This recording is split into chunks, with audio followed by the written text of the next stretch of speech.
and welcome back to another episode of GemTalks. I know it feels like forever, right? And yes, I have my filter on, apparently a little high, but dude, it's been a rough few months. Anyways, but welcome back. Thank you so much. We're brought to you by Des Moines New Age Shopping Community Center, as well as Des Moines New Age Radio on Spotify. I'm Alicia. I'm your host. And tonight we are talking about, this morning we are talking about Atlantisite. Awesome boundary stone. Now, I know we've been gone for a little bit, so I'm just going to go ahead and address that. I just want to make sure I'm actually on the air. Okay, we're good.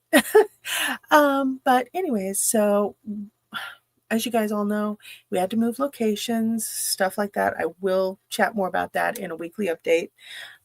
But yeah, that was a grueling process. It took about 2 months because guess what? I got a lot of stuff. Hey, I'm a Taurus. Can't help it. And plus, when you run a business, it's just, you would be amazed at how much stuff you actually collect over 7 years. Anyway, so I had to move due to tornado damage and the people wanting to sell the building and all that fun stuff. And I was originally going to mothball the shop. And then Merle Mall gave us a call and said, "Hey, we heard you were looking to move." And I was like, "How'd you hear that?" And they're like, "Eh," and I'm like, "Eh." And you know what? I met up and they have been absolutely ridiculously awesome people. So I love them. We'll see how it goes. But for right now, they've been so cool. And then, And then after we moved, like right as the move is ending, now keep in mind, I've been sick all through the damn move. And then right as the move is ending, what happens? Of course, I think you all know, back went out. So yeah. I've got my good days, I've got my bad days, but I am trying to get the podcast schedule back on track because God knows everything went to hell in a handbasket. So yeah, I am trying to get myself back working again, trying to get the podcast back on track and the blog and everything else. But at least I can sit in a chair for more than like 5 minutes without dying. Oh my God. Anyway, still using a cane, but it is what it is. I'm just going to get back to where I was slowly. So that's what happened there. And I appreciate you guys being patient. You guys have been absolutely awesome. So thank you. And you will definitely be hearing more from me in the future. Like I said, I'm going to try and get everything back on track. The weekly forecast, the Gem Talks, the Tuesday night talks. And of course, we kept up pretty well with the Psychic Roundtable, but there were a couple of minutes, a couple of episodes I just couldn't do them because I couldn't sit down.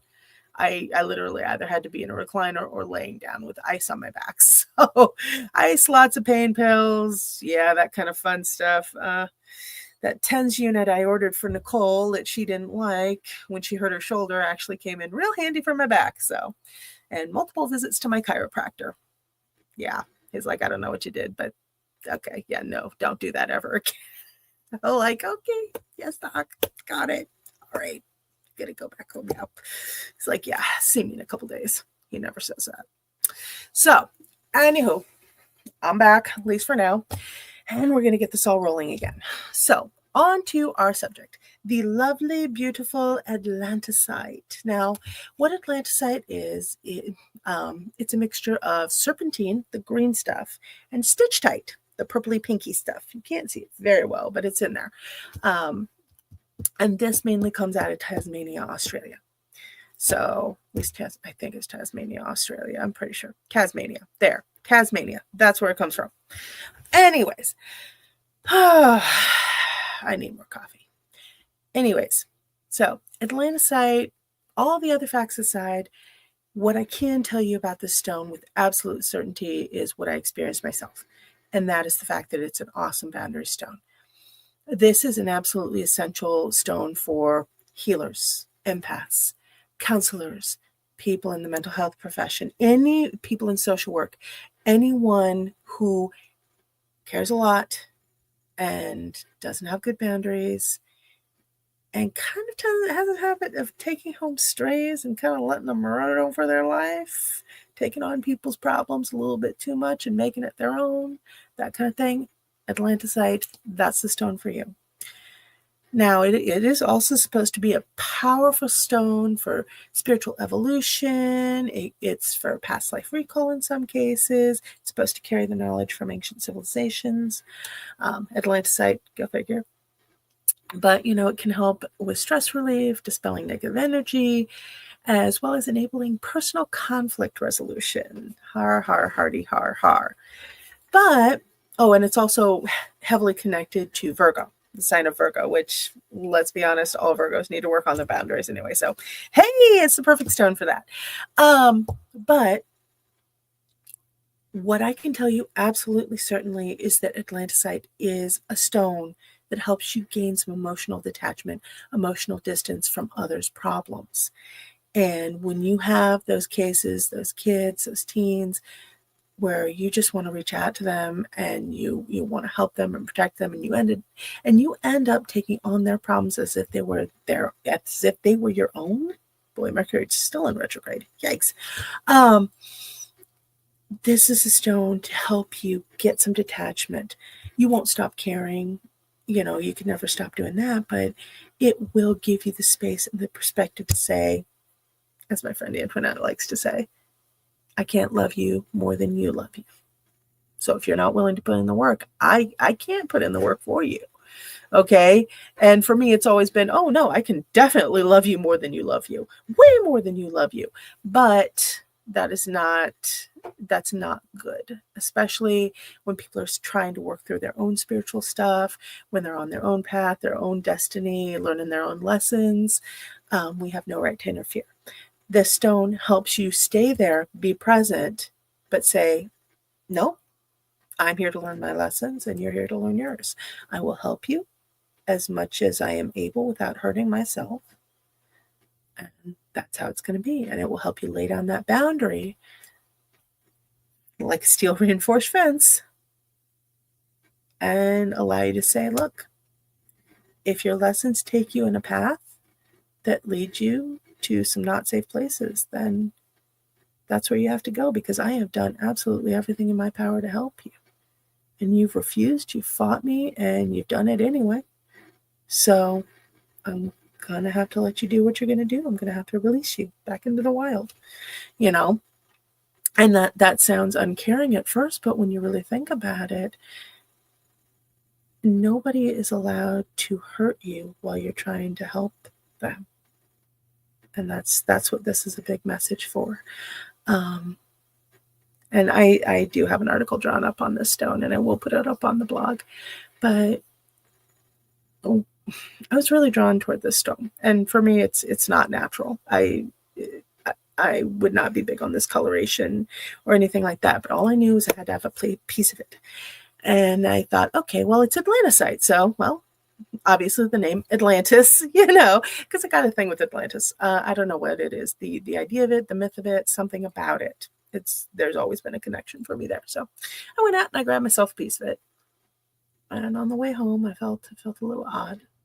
And at the time I was working with a kid, a teen, and they, they had a lot of supernatural stuff going on, a lot of bad stuff. And they were also troubled on top of it. And of course, me being me, I went ahead and I opened my home to them. Not unheard of. I mean, I'd done it before. I've worked with a lot of teens and people and single moms and pregnant women and all kinds of stuff. If I see somebody really, truly struggling, then I will step in, up to and including opening my home. But I do have some very strict ground rules and boundaries, and they are non-negotiable. And of course, most of them are like, well, why not? And it's like, well, this is not going to happen if you don't respect those. So that was good. But I always had the habit of really taking on their issues and their problems and really, really, really diving into it and becoming way too involved and caring way too much, probably more than I had a right to care. So the stone actually helped me gain emotional attachment from the teen that I was in the life of at that point. And it was a good thing, And I've heard from the teens since, and they're doing great. They're doing really, really great. We had to part ways because they wanted to get into some bad stuff. And well, I don't know if it's necessarily bad. We had to part ways, and it was for the best. Lots of love to them. No ill will on my side. No sour grapes there, but sadness, maybe a little bit sadness on my part that I couldn't actually help them. But they found help. Okay. I kept them safe until they could find some help. And that's what it was all about. But I had become way more invested, than I should have been. And I actually considered them more like family at that point, when they just needed a safe harbor, and then they needed to move on to somebody who really, truly could help them in a very detached and professional way. And so, yeah, but they did find the help they needed, and I was there for them when they needed me to be. And they were awesome, kiddo, stuff like that. But we inevitably always had to part ways. And I did give them some supernatural help, so that was awesome. And I got them to a couple of experts, well, semi-experts that I knew, and they were able to give them some help as well. So, but the stone allowed me to detach from it and to let them go to where they needed to move on to. Kind of, all right, you know what? You go down your path, and I'll go down mine. And now, since I've had my kiddo, you'll rarely see anybody in my home. It's just not something I do anymore. I don't like the energy that tends to collect around him when I do that. So, and I've only done that a couple times, and each time the person they were not in a good spot. And so I knew if they just had a little time, things would turn around for them, and I was right. But this stone was the start of me being able to hold those boundaries and be able to say, you know what? I wish you well. You need to go on, move on, because I can't help you anymore. So I definitely recommend this to counselors, empaths, healers, people that care too much and end up getting backlash from it.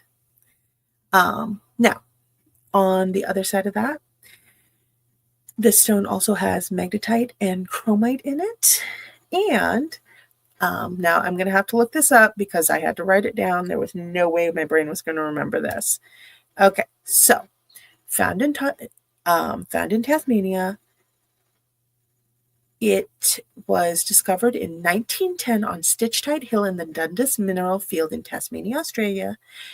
And it was the trade name of Atlantisite was actually registered to the gem world by Gerald Pauley.